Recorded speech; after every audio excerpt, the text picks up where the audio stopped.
another historic day as far as Penn State hockey, and more importantly, I think hockey as a whole, college hockey as a whole in the United States. Talk about the formation of the Big Ten Conference and what it's going to mean to college hockey.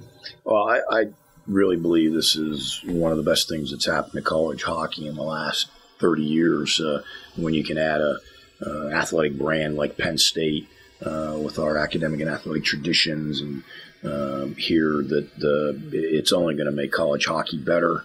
And the Big Ten Conference will bring probably more exposure to college hockey as a sport.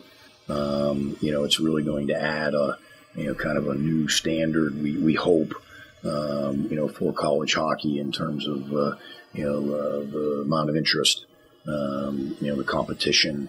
We certainly hope that it will become the preeminent conference in college hockey, and I'm sure there'll be a lot of opponents that'll say differently, but we would really like to see that happen and are excited to be in on it. It's going to be a lot of fun. There are people already, fans of college hockey, who say that the formation of the Big Ten Conference will cause problems for the CCHA and the WCHA. How do you see it as the assistant athletic? Well, they said the exact same thing to Lou Lamoriello when he was at Providence and they were forming Hockey East. And I actually spent a lot of time with Lou and a lot of other college hockey people, and we've talked about it, Ron Mason and Steve Cady at Miami of Ohio. And, there's certainly pros and cons to any time there's change. But I think that, again, this can only help the game when you look at it from a broader picture. I think that, there's two types of people. There's victims and victors, and if everybody's going to do the woe is me thing, I can't help that. Nobody here can help that. And, we'd like to think, that the other leagues will take a proactive stance, say, okay, well, if this is going to happen, do we get scheduling agreements with the Big Ten? Can we get in tournaments with these teams? How do we, take what we have and rebrand ourselves? If they're being proactive, and I know they are, they'll be starting to do that. And trust me that there's other things. There'll be a domino effect here to a certain extent. I can't predict and would want to predict, what that might be. But don't be surprised if you see some other teams shift conferences. That's just like what happened in football. Hockey's not, certainly, going to be any different than what you saw happen when some of the football conferences. Times have changed. Television certainly drives a lot of things. But at the same time, this just makes sense, especially for the Big Ten schools to all be playing in the same conference, having a conference championship, and then, getting the automatic berth to the NCAAs. From a Penn State perspective, with the Nittany Lions going into conference play in their second year, is there a concern perhaps that it might be too soon for a fledgling program? Victims and victors. We can't worry about it. It's too late to worry now. So we're going to have to ramp everything up by a year from what we had originally planned. We were going to hire a head coach, then bring a staff on a little bit at a time. But we're going to add expenses, but we're also going to be, because the arena will be done earlier than expected, we're also going to generate revenue earlier than expected. So hopefully those things will offset. But we're going to probably hire the bulk of the coaching staff by the end of this summer and get them on the road. Now, in the NCAA, only 2 coaches can be off campus at once. So, I'm also hoping that part of our transition plan from the current ICER team to the varsity team will be that the new coaching staff will have really a hand in what's going to go on with the program next year in terms of maybe the kinds of drills, the way they train. Because, again, some of those kids are going to end up playing on the varsity team in those first couple of years, and might as well get them started, on that path right now. Talk about the coaching search and the fact that you want to have the staff on board by the summer. Obviously, the season, as far as college hockey, is getting down towards the end. You said that the coach would probably be hired after the Frozen Four, so I'm assuming that things are in high gear right now. Absolutely, and it's exciting. It's a lot of work, but it's very exciting. And we also know that Michigan State is in the process of doing their search, and there is a good possibility that Michigan State could announce their coach sometime this week, and by the end of March. And so if that happens, then again some dominoes will fall. Some of the people that I'm sure we're both talking to will, be shifted, where they are on the totem pole. But we have had an enormous amount of interest in this because, think about it, it'll be one of the premier jobs in college hockey. It's at a great institution with a great academic reputation, great athletic tradition, and you're going to have a brand new state-of-the-art facility. And you have donors who are passionate about the sport of hockey, who will stay involved in supporting the program, and so I think that would be appealing to just about anybody that wants to be part of college hockey. And we should mention, of course, this is for both the men and the women because you have probably as good a candidates for the women's coaching job as you do for the men. Yeah, again, same thing. I just came back from the Women's Frozen Four, and it was exciting games. Wisconsin was very fortunate to win on Friday against Boston College, and then they actually played a better game on Sunday in the championship game against Boston University. And you look at who was in the Women's Frozen Four. It's Boston College, Boston University, and you have Cornell, and you have Wisconsin traditional powers on the men's side as well. And so I think that you're looking at a very exciting future for us now. As far as the women are concerned, though, there's only 4 Big Ten teams, so we're not quite there. In terms of forming a conference. I'm sorry. So we still have some work to do there. We're still in negotiations, Hockey East, ECAC, CHA, to see where we might fit in. As far as the scheduling, because of the conference forming, obviously when that happens in the second year of operation for Penn State, you're going to have 20 conference games, so that leaves 16 non-conference games. So you talked about being able to schedule games against the traditional foes, Minnesota, North Dakota, Michigan, Notre Dame, perhaps. But as well, I think it's going to open a lot of opportunities for Penn State to create some new rivalries. Mm-hmm.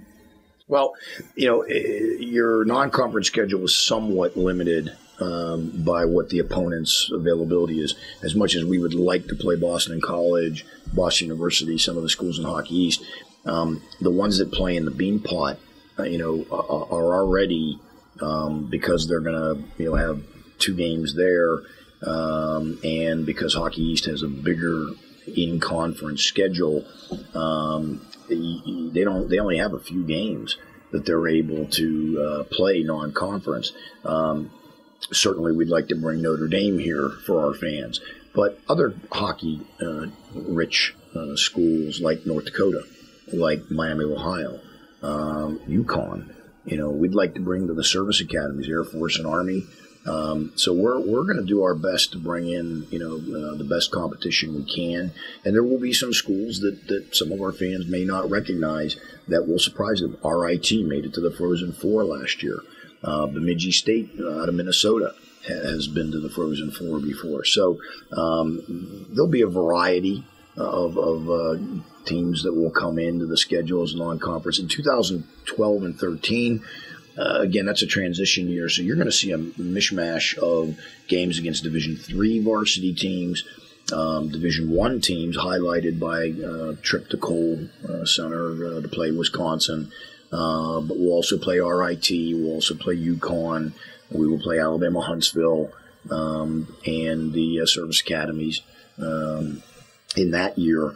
We'll also play the U.S. Under-18 National Development Team, which has the added bonus of allowing us to see some of the kids we may be recruiting. It's kind of a unique setup because it's also an exempt game. It doesn't count against your 34 maximum that you're allowed to play in the regular season. So, and it might sneak a trip out to Alaska just to give the guys something to do, and so once again, those games, if you do play in Alaska, those games do not count against your total, so they're exempt games. And then likewise, at some point, we're going to want to play the University of Toronto and York University, some Canadian schools, and once again, they don't count against your total. I've heard that there's possibility in that first year that there may be some games scheduled against the traditional ACHA rival. Absolutely. And, I for years battled, for some type of an exemption for ACHA teams so that if any of the varsity teams would reach out and want to schedule Penn State, that we'd be able to do it. And, over the years, we've played, some of the, not the more well-known varsity teams, but we've played Holy Cross, we've played UConn, we played University of Findlay when they had a team, we played Wayne State, but we're still, at this point going to have to play because they're all in conference, especially second semester. That first year, they'll all be playing their conference games in the spring. We need to be able to really be creative, and that means that we're going to play some of our traditional rivals from the ACHA, if they'll play us. And I'd love to be able to give them a chance. I don't want to be a hypocrite. I mean, I wanted to see the ACHA develop. It has. There's a bunch of teams that maybe, just maybe, if somebody gives them the opportunity, they'll find a benefactor that will allow them to make the move to varsity status. Speaking of benefactor, and you talked about the passion of the donor, Terry and Kim Pagula. Seeing what he has done with the Buffalo Sabres, not only on the ice, but in the locker room, the whole organization from top to bottom, really gives you an idea of what is going to happen here once things really get rolling. Yeah, the one thing that we're a little different situation because of NCAA rules. There's certain things that the Pagulas and any donor can and can't do to influence the program, and we aren't going to, do anything to trip up our reputation, as an institution. But I could foresee a situation where when and if you need to upgrade the video boards or you need to add something for the locker room, etc., that I'm sure we'll have donors that will be actively engaged in making sure we have what we need to be successful. And they've already given so much, and it's been a wonderful ride for the last 7 months, and it's just going to get more and more busy, but also more and more exciting as we get closer to the first varsity season and then eventually to the opening of the Pagula Ice Arena. Lastly, I know you're busy. Want to give us your Frozen Four picks? Oh, boy. I haven't even had a chance to study the brackets yet, but I really think this might be North Dakota's year. I know they won in double overtime against the University of Denver in the WCHA championship. Surprise team of the year was Western Michigan, but Miami ended up winning the CCHA. Yale got the number 1 seed overall, and the only thing I would say there is I just don't know if week in, week out they're playing the toughest competition that's out there. So it'll be interesting to see how they do. Keith Elaine, who also coaches the U.S. national junior team, has done a phenomenal job with Yale. And then finally in the Hockey East, you can't rule out Boston College. I mean, they've just got a tremendous program. Jerry York is certainly one of the top coaches in the country. So I hate to be, right along party lines there, but, I'd say that right now that North Dakota may be the team to beat. One of these days you'll be able to say the same thing, hopefully, about the Nittany Lions. We were watching Penn State play Notre Dame in lacrosse, and standing there with Jay Paterno, actually, and we were talking about how in just a couple of years it will be Penn State, Notre Dame in ice hockey. And it's been a long time coming. Bill, thanks a lot. Thanks, Steve.